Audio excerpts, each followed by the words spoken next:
All right. Yeah, first week, just a normal first week on the job. Great. It's been 10 days. Kind of spoke to it in the press conference about what last week kind of looked like. Those first couple days, just really just trying to manage, and really get to our players and get to their parents and just make sure that they were all good. We talked about at the beginning of this process that we were going to do everything we could to make sure that they were in the best possible situations for themselves and their families moving forward, and having very positive, detailed conversations about obviously what our vision is for those players and what our vision is for the future of Auburn basketball, and incredibly grateful to all of them for being so understanding of not just BP's situation, but the situation that this staff's in right now. And they've all been incredibly understanding, and have put a lot of trust into the staff and this university to finish the job that we talked about in the recruiting process. So Thursday and Friday we had two really just energetic and great practices, and a couple of the guys really talked about how it just felt normal, and it felt like what it felt like all summer, and that was obviously great to see. And then to come back on Monday and Tuesday and have two more really good practices. I know a couple of you guys were in the gym, and the energy was just kind of off the charts. So I feel like our guys have been incredibly resilient. They've responded, and they've done a great job of handling some adversity. Pro day today was a good day. It was good for our guys to kind of get out there and compete. Did a lot of scrimmaging today. And one of the biggest things that stands out is I think offensively we're going to have a chance to be really good. 15 for 36 from three at 42%, and then your best shooter doesn't have his best shooting day. That just kind of speaks to the ability of the shot making with this group. I think when we run our offense and we execute at a high level, we got a chance to do some things on the offensive end. Obviously, the biggest glare for me is just defensively. I think we got a lot of progress we got to make. We're not as physical or as big as we were a year ago, so it's going to require more switching. It's going to require more run and jumps. It's going to require more pressing, things that we're going to do to create offense from our defense. So those were some of the things that really stood out. 16 assists, 11 turnovers today. That was an area this summer that we had to work on, just cutting down on our turnovers. But I think when we've gotten some more structure with our offense, it's allowed our guys to be a little more comfortable in what we were doing. A couple guys that had really good days. Caden Magwood, 5 for 6 from the field, 4 assists, 1 turnover. Really proud of Caden. Just in an environment with NBA scouts, being able to be composed and make shots and not turn the ball over was obviously a very positive thing. Keyshawn Hall, I thought, had a pretty good scrimmage. Did a good job of scoring the ball, but also facilitating and getting to the line. Sebastian Williams-Adams is a kid that just continuously gets better right before our eyes. Elijah Freeman, another guy that's just a winner. So, a lot of things that stood out, but obviously, a lot of film that we got to watch as a group, and obviously continue to build and to grow. So, kind of open it up to questions from there. You talked about roster retention. I guess specifically guys like Keyshawn and Tahaad, who've probably got a lot of options. How did those go? Yeah, it's interesting timing. So, throughout this process, we've allowed our guys to kind of, go through the process. And, through some conversations, with families and with the players and with the team, and just trying to allow them to process this in their own time. But also understanding that we got a scrimmage in 2 weeks, that we got to get, everybody all hands on deck that want to be here, right? And we want guys that want to be here. And, we want guys that want to continue to keep this thing moving in the right direction. I asked both these guys if they were comfortable with me sharing it, but both Tahaad and Keyshawn Hall told the team today that they were planning on coming back and being at Auburn this year, not entering the transfer portal, and wanted to stick it out with this group this year. In addition to the other guys on scholarship who have all, given us their pledges that this is what they want to do. So, I think really good news for the program today is that we're going to be able to keep this group together for this upcoming season, and all the guys that we had in the summer, we're going to be putting on an Auburn jersey this year. With Magwood, just the way he shot. I know he's playing point guard right now, and y'all are getting him. Is there any thought about playing him maybe off ball just because of the way he can shoot, and just playing maybe him and Tahaad at the same time? Yeah, a lot of that's going to have to do defensively if we're able to guard, because obviously when you got two smaller guys out there, and some of the teams in our league are going to have, tried out some bigger lineups out there. So, it's obviously, that's a big part of it. Offensively, those two could be formidable because they're both really good with the ball on the bounce, and they're really hard to stay in front of. The biggest thing for Caden is just continuing to limit his turnovers. not trying to make the perfect pass, but trying to make the easy pass. And that's something that I think Caden has continuously gotten better at. But it's something that he'll have really good days, and then he'll also have some bad days that he's got to learn from. It's just about being more consistent in those good days offensively of not turning the ball over. And I thought today he did a phenomenal job. But for, like you said, like, you know, you saw his shot making ability. Like, the dude can make some really tough shots, take and make some tough shots. So if we're able to find a group out there that may be a little bit bigger at 3, 4, and 5, it could potentially be an option running those two guys out there together, just because their shot making ability it is elite, and it's something that obviously could be a real weapon. But we just got to make sure defensively that those guys can obviously hang in there. Nathan, Peter, Jerry. I know when you guys recruited Keyshawn Hall, he had such an interesting skill set as a guy who's kind of that big guard position. Is there anything about him this offseason that surprised you about the way he can just get downhill offensively? And I guess, how good of a one-on-one scorer do you think he could be? I mean, if you look at just he leads our team in free throws attempted. He's a guy that's going to get to the foul line a ton. He draws a ton of contact. And similar to Janai last year, like in practice, like I got to remind him, like, dude, you get fouled every single time you touch the ball. We suck as officials, as coaches in practice, and we just don't call it. So don't get upset and don't get disturbed. But like you look at today, 7 free throws, which was 3 more than anyone else on the roster. And then our second best guy at drawing fouls, Sebastian, has 4. So far in the preseason, he has 31 free throws attempted.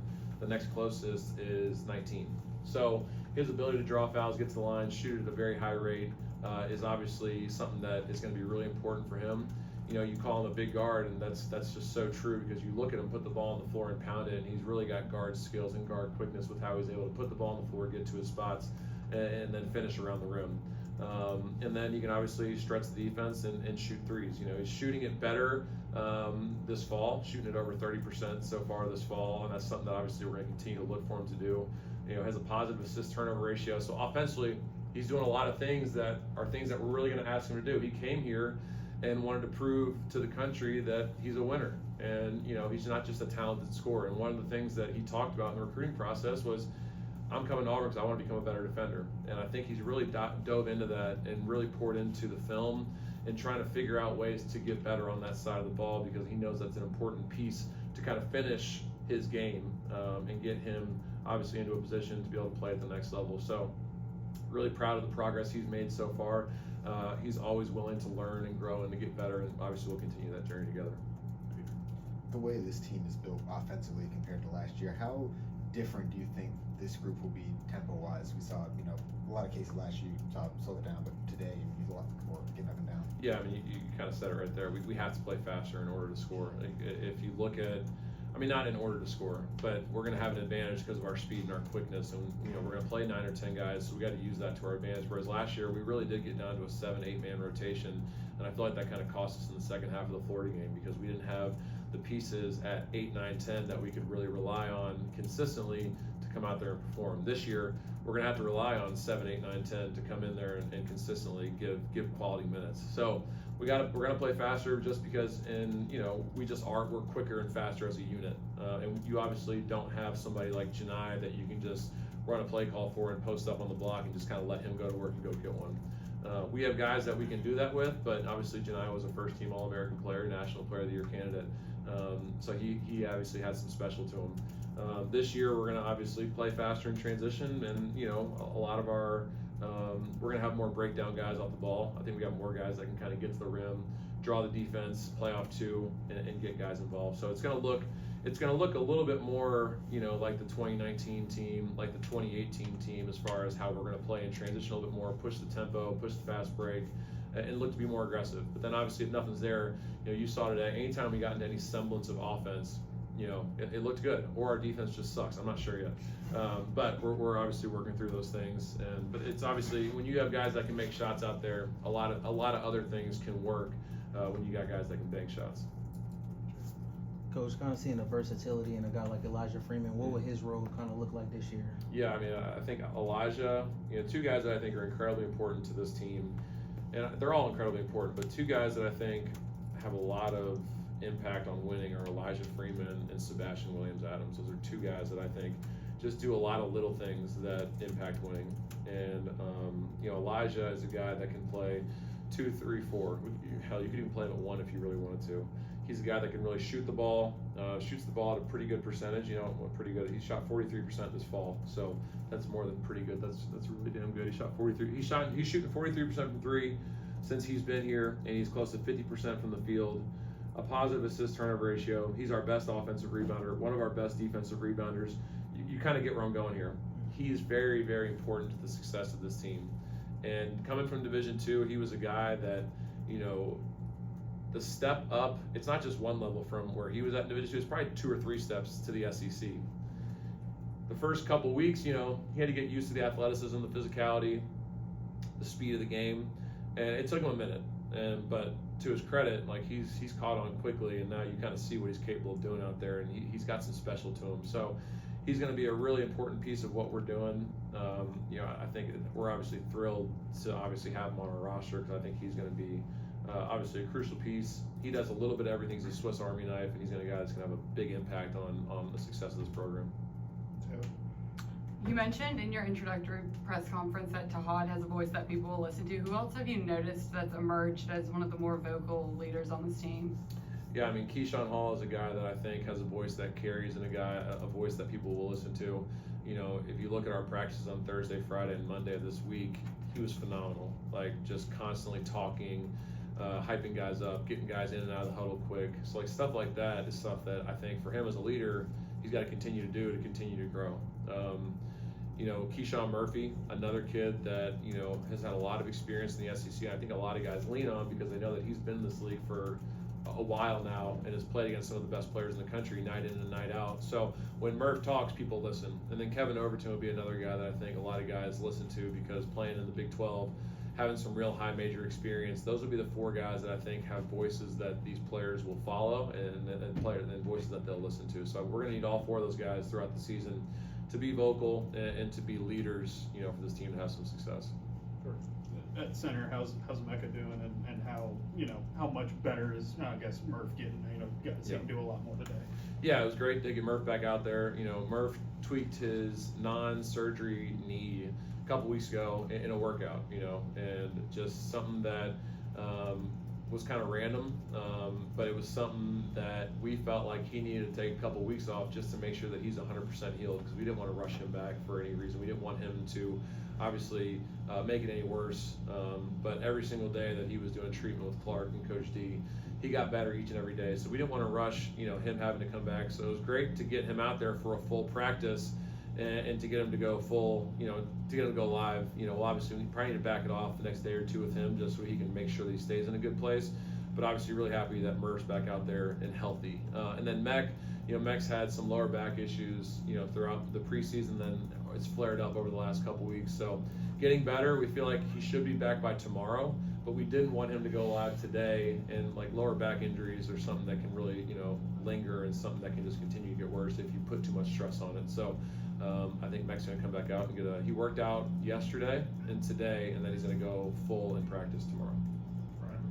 Quickly on Magwood, he's got to have some fearlessness to him, some self-confidence to come out here and perform like that. You see that. Then you mentioned Sebastian Williams-Adams along with Elijah. What is it about Sebastian that sort of makes him another player that is so important to winning? Yeah, no, I'd love to talk about all our freshmen, just, since you named 2 of them. Caden Magwood, the word you said is fearless, and that can be a good thing and a bad thing sometimes, because he is fearless when he shoots it. He's also fearless when he passes the ball too, so that can lead to some turnovers.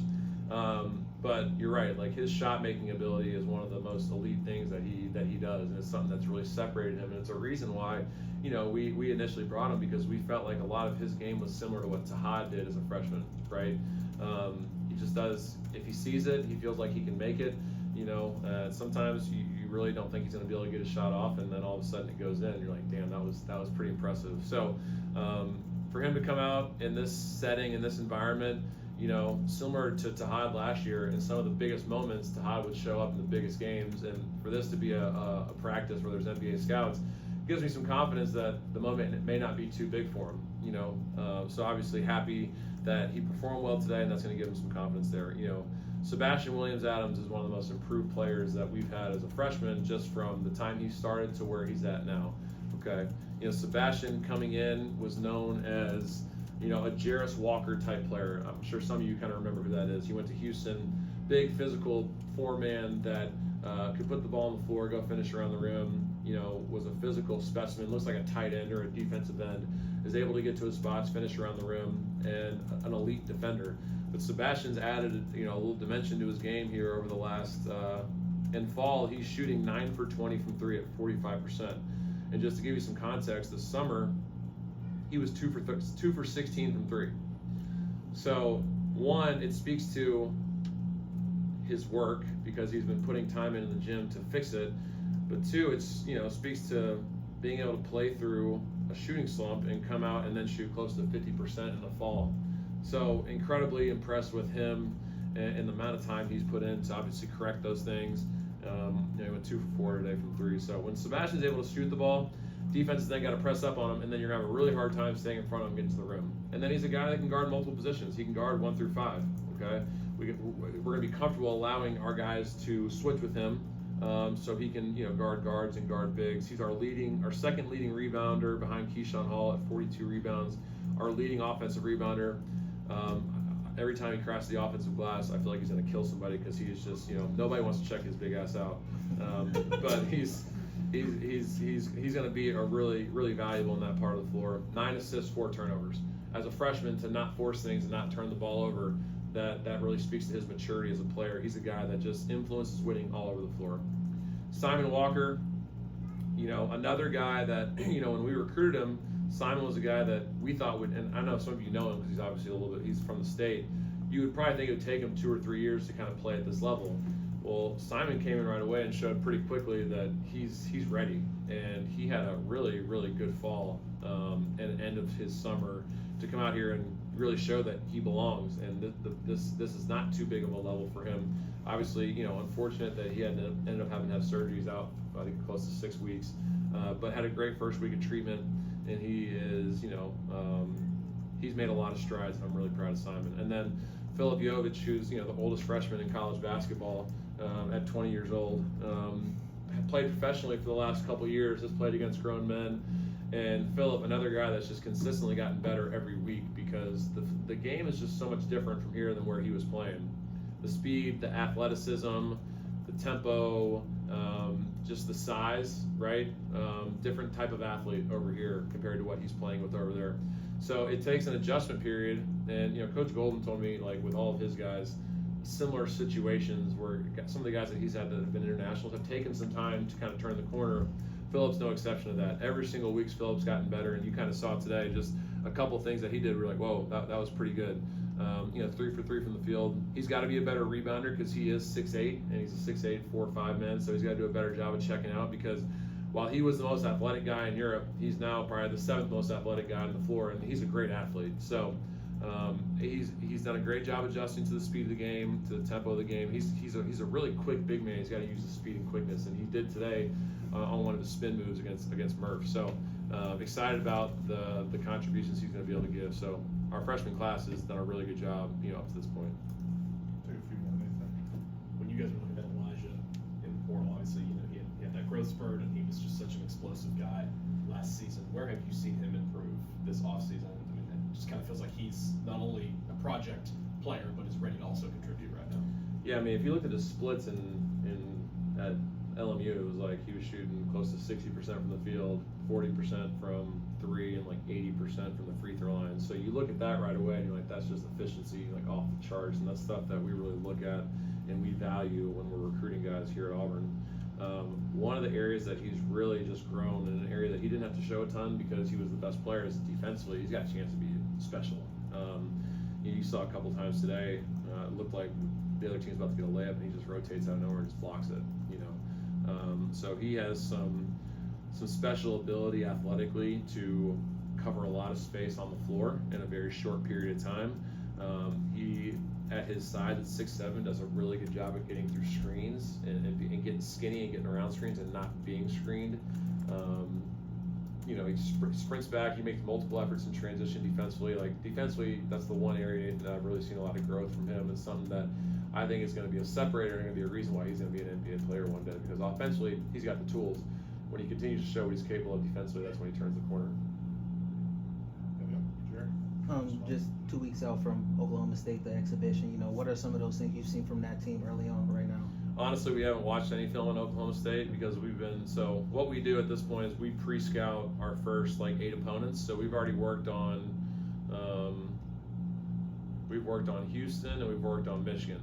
All right, Houston's our 4th game. Michigan is in the players era. So we do that so we can get some film on all of our opponents. So when we get to the week of the game, it's not brand new as far as what we're showing the guys on film. We can show them some of the stuff that they've guarded. So haven't watched Oklahoma State yet. I know, I talked to Coach Klutz the other day. They loaded the roster with a lot of really talented players. So he's going to make a huge step in their transition from year 1 to year 2. And Coach Lutz is a guy that's just won everywhere he's been, so I know he's going to have those guys ready to go. But if you look at the talent in that roster, it's going to be, obviously a really good challenge for us. But looking at the timing of the game, October 15th, the fact that it's 2.5 weeks before the season is amazing because we're going to have a lot of time to really dive into that film and really learn from it. Whereas before, your exhibitions and scrimmages would be really close to the beginning of the season. It's going to be super valuable for us to have that film on our guys so we can really learn from it and grow